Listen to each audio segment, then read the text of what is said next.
But Hello everyone, Walter Dillard here, bringing in a video on the emotional bank account. So I often find that a lot of people struggle with human relationships and how to look at them more logically. We all have people that we get along with very well versus people we have a really hard time getting along with well. So today I wanted to break down, based on the 7 Habits of Highly Effective People, a basic video on just how the emotional bank account works, how it is, something that we all experience, how to build strong relationships versus how to see relationships that are weak and are in a tough spot. So without further ado, I'll dive on into it. The emotional bank account, pretty basic. Some things you can do are deposits, other things are withdrawals. It's pretty simple here. Keeping promises on one side, breaking promises on the other side. So if you're going to keep a promise with somebody, that's going to build a solid deposit into the emotional bank account. If you're going to be breaking a promise, clearly that's a withdrawal from the account. Kindness and courtesies versus unkindness, discourtesies. So when somebody says, hey, I think that, your outfit's great today, and you're like, really? Because your outfit's kind of, that would be a case where one person's being kind and the other person is being very discourteous. Clarifying expectations. In this situation, I generally think that we should expect about a 5% across the board when it comes to profit splits on this current deal. Violating expectations. I don't care what your expectations are, but I think that, I should make 15% and you should make 0%. Believe me, I've dealt with people like that. They're everywhere. Loyalty to the absent. This one's pretty straightforward right out of the book, The 7 Habits of Highly Effective People. It's pretty straightforward when it comes to the case when somebody's absent. If you are very loyal to them, you say, hey, I know this person's absent, so, I get it, and we may have issues with them, but we shouldn't talk about them in this situation. We should bring them up directly to them. We should talk about them to their face and just, acknowledge the situation. Versus the disloyal to the absent clearly is about gossip. Oh, can you believe that she said that about me? I mean, I can't believe it. Like, it just she's being ridiculous. Acknowledgement clearly being like, I acknowledge the good things that you're doing. I acknowledge that you are doing really, really good things in this area, and I think that they're really great.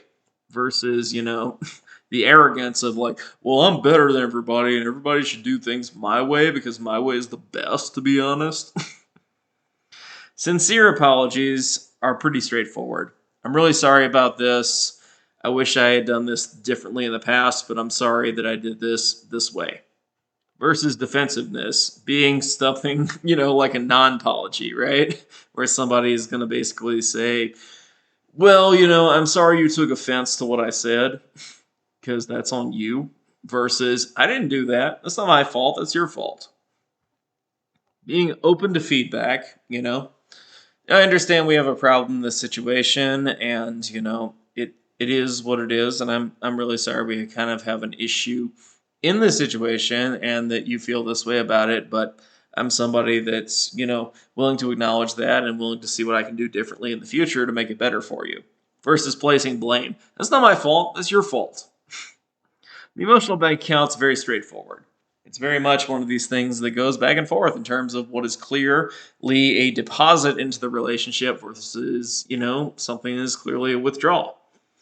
When you make deposits into a solid relationship, it becomes stronger. Even if it's a weak relationship, over time, if everybody makes deposits, it can become stronger.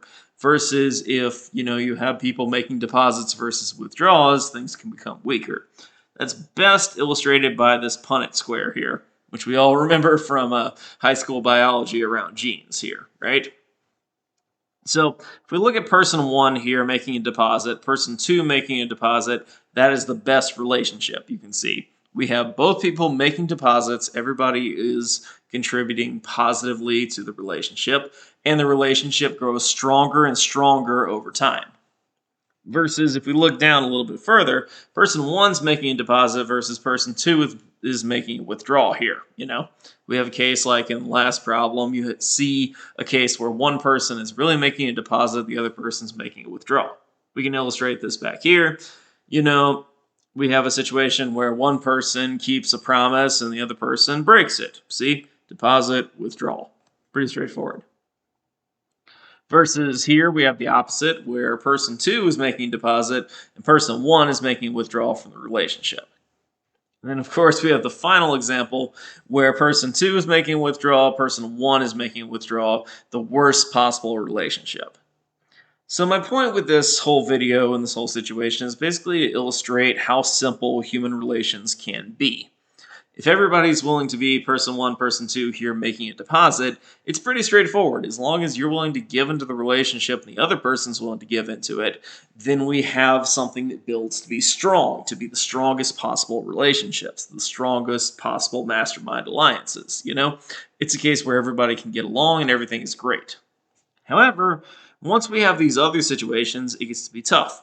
If both people are making withdrawals, clearly things are not going to last long. Both people are just, being terrible to each other and everything's going to be terrible. Though most of us find that our best friends, our best relationships, everything in our life, the best ones are all, deposit, deposit. The worst ones are all withdrawal, withdrawal, but they don't last that long. The tricky part are these situations where you're making a deposit, the other person is making withdrawal, Those are always going to be the toughest situations because you're really putting a lot of effort and energy into the relationship versus another person is taking it out of it. Be it a romantic relationship, business relationship, friendship, whatever. It's one of those cases where you're putting effort in and the other person is just taking advantage of that, is just, being terrible to you in that situation. And those are always going to be the toughest ones. But the solid relationships in your life are always going to be about deposit and deposit. And the more you can get the other person to be somebody who also puts in effort and is actually going to deposit, the better it's going to be. But don't always try to change other people because many other people are not going to go along with that. They're going to be people who are strong in their I'm only going to withdraw situation. And so that's one thing just to realize. But I hope this video has been useful, just basically going over this basic principle here. And I find that it's one of those things that's always going to be useful to human interaction. And we'll see you guys next time with the next video. So stay tuned, and I will see you all later.